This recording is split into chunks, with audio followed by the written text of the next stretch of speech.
Nawakar merupakan komandan lapangan KKB di bawah pimpinan Sabinus Wakar. Ia masuk dalam daftar pencarian orang Polres Mimika karena serangkaian aksi penembakan yang dilakukan di wilayah PT Freeport Indonesia dan wilayah perkampungan di distrik Tembagapura, Mimika, Papua. Pihak kepolisian menyebut Nawakar sebagai pelaku utama dalam peristiwa penembakan guru Oktavianus Rayo dan Yonatan Randan di Beoga. Pada tahun 2015 lalu, Nawakar bersama kelompoknya melakukan pembunuhan terhadap sopir mobil patroli security PT Freeport Indonesia dan dua anggota Gegana Brimob Palembang yang berada di dalam mobil. Mereka juga mengambil dua senjata Steyr milik anggota Brimob tersebut.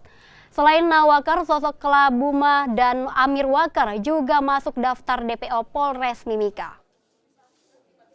Pimpinan siapa mereka, Komandan? Sampai sekarang yang kita ketahui di sana ada Nawakar, Jadi dan Kelabuma. Dan ada juga sebagian DPO kita termasuk Amir Wamang ada di sana.